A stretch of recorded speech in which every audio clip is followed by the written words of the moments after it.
Unrest, the Unrest, the Unrest podcast.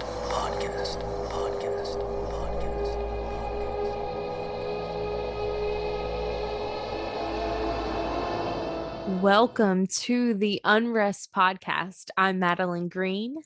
And I'm Caitlin Stansel. If you have not done so yet, head on over to whatever platform you use to listen to the Unrest podcast and make sure you subscribe. Also, we talked about our little ghost mascot, and we are going to be doing a giveaway with whoever can pick out a name that we like best. So make sure that you keep your eyes peeled for that. Caitlin, tell us a little bit about our real life haunt today.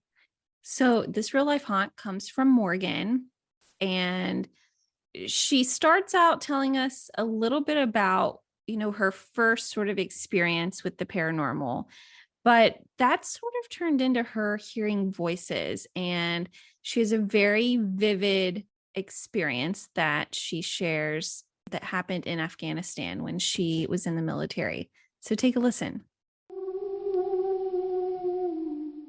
The first time I ever became aware of like paranormal stuff was about when I was 8 years old. And it was because for Christmas, this is also when I found out that Santa Claus wasn't real. So for Christmas that year, I had gotten a, like what every 8-year-old girl in the 90s wanted, right? A Hot Wheels Barbie car. And I got this pink Hot Wheels Barbie car, and I was so excited, but I had found it in my mom's room. Anyways, but she said Santa brought it. But anyways, that's how I found out Santa wasn't real. But that's besides the point. It wasn't a remote control, it didn't have like the controller. There's no battery operated. You had to push it. And one day I remember, oh my God, I was downstairs and I heard something right above me, like rolling on the floor, and it was in my room. And I was like, what is going on? And so I go up the stairs, and the way you go up the stairs in the house that I grew up in, you can go up the stairs, but then you can turn and look directly into my room while you're still on the stairs. And so I turn and I look, and that Barbie car was just going back and forth and back and forth. And I was like, what am I looking at? I don't even, like, my little 8-year-old brain couldn't even process it. And then I got really scared because I was like, that thing shouldn't be moving by itself. I was like, that thing should not be moving by itself. So I have a brother who's about 8 years older than me. So I was like, Sean! Like I screamed, and I was like, I ran down the stairs, and I got my older brother, and I was like, my Barbie car's moving. It's moving on its own. It's crazy. And he thought I was nuts, because I'm 8, which makes him 16. So he thinks I'm crazy.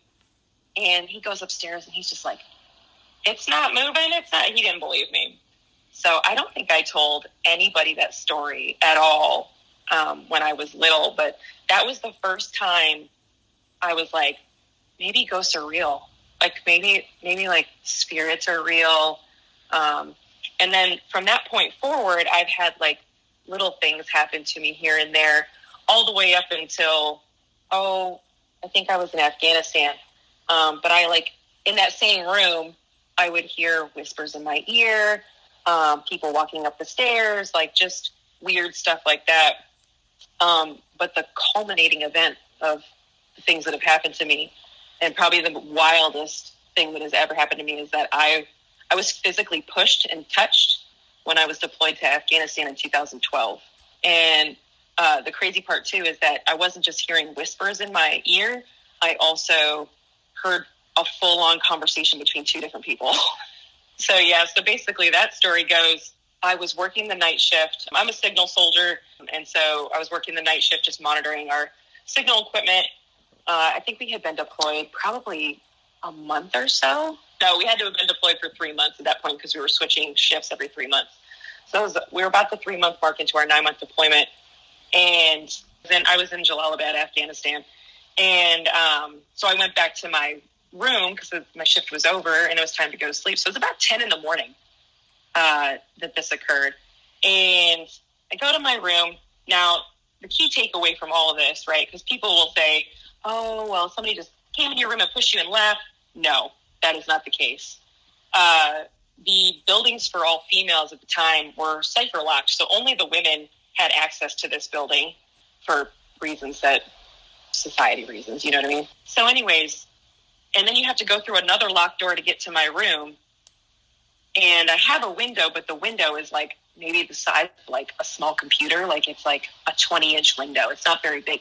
And it sits up to my chest. And I'm about 5'4". So you have to like jump up to get into this window. Nobody could get in and out of this room, which is like a hop, skip, and a jump away from Jalalabad Airfield.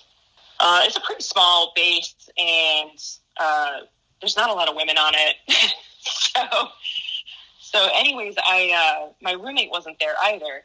I was alone in my room, and I tended to turn away from the door and the window to try to go to sleep because the light is shining in.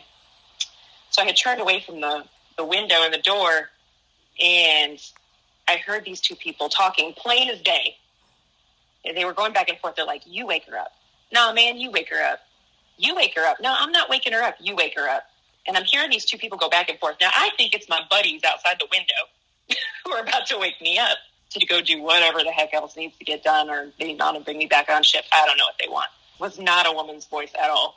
And then finally, all of a sudden, they stopped talking. And then all of a sudden, right in my face, right in my ear, I hear, wake up. And then it pushes me on the bed. And I whipped around fast. I was like, what in the heck was that? And I turned around, not a soul to be found. I was like, what just happened to me? And I had no idea what had just occurred. I checked the window. There was nobody outside the window. I checked the door. The door was still locked. My roommate wasn't in. And to this day, the only explanation I have is that maybe I got caught up in the mix of two soldiers that had died or something like that. They wanted to wake me up, but they woke me up. I had just laid down to go to sleep. It probably been about 5 minutes. It wasn't in that sleep-wake state that some people are in when they hear things. I was definitely awake. I didn't tell my roommate. I didn't tell any of the guys that I work with.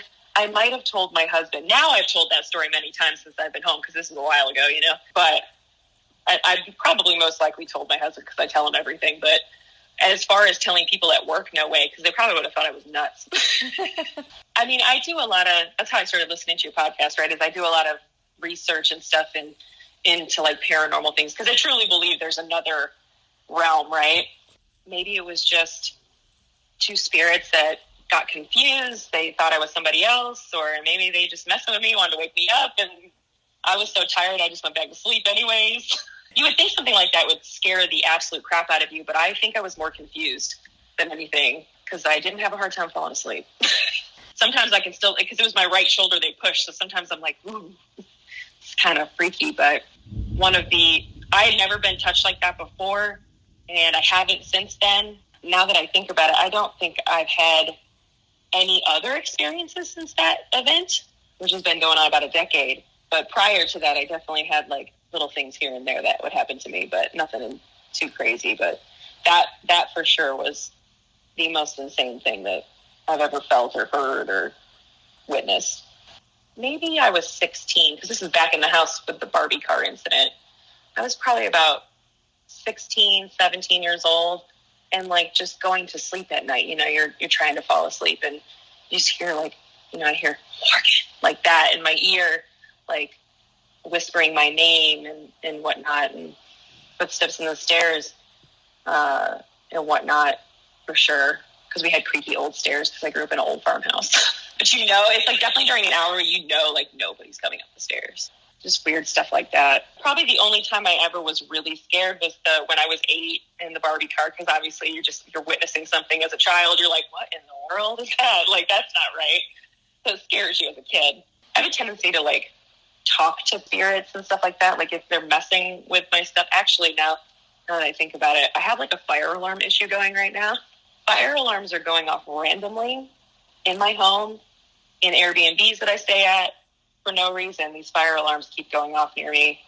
And I kind of have equated it to, my father passed away 2 years ago, and I've kind of equated it to my dad messing with me, because he would do things like that.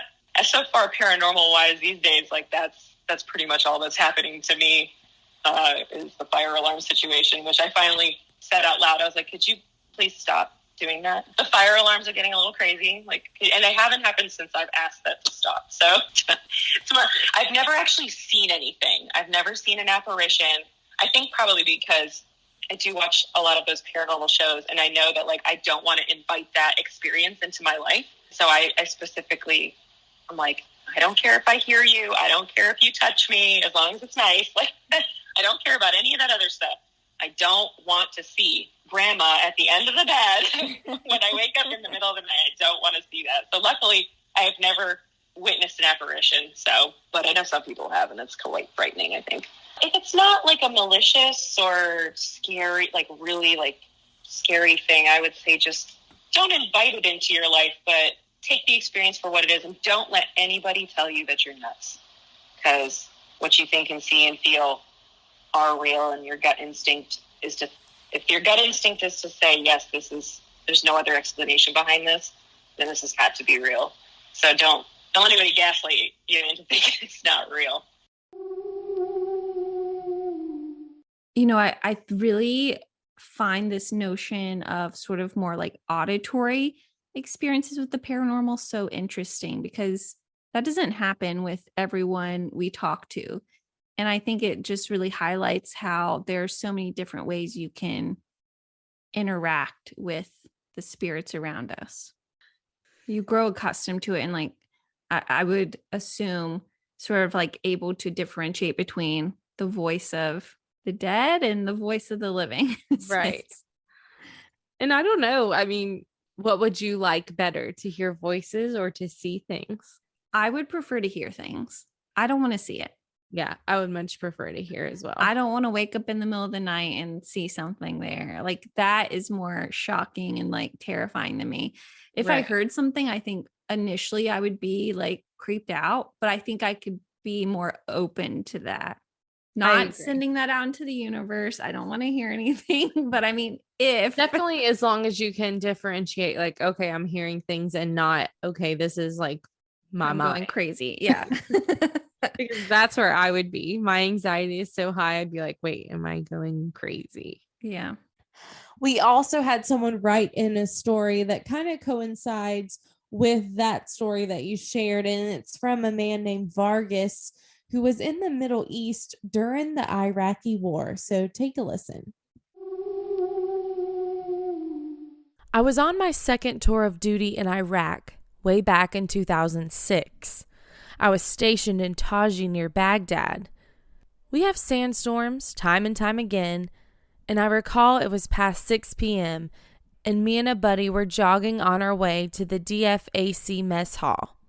We were crossing the heliport near the hospital and MWR, which stands for Morale, Welfare, and Recreation Center, and across from the FedEx station.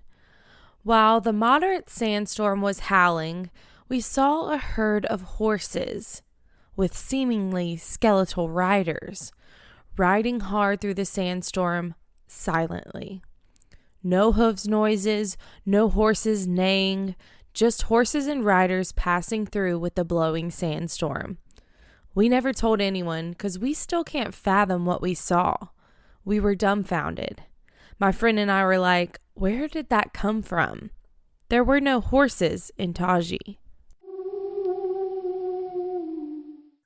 There's something that I think is special about the Middle East and sort of their connection with the spirit world. You hear stories similar to this, and I sort of this is maybe a elementary school connection, but I sort of think of Aladdin, there's this mystical sort of essence to the Middle East.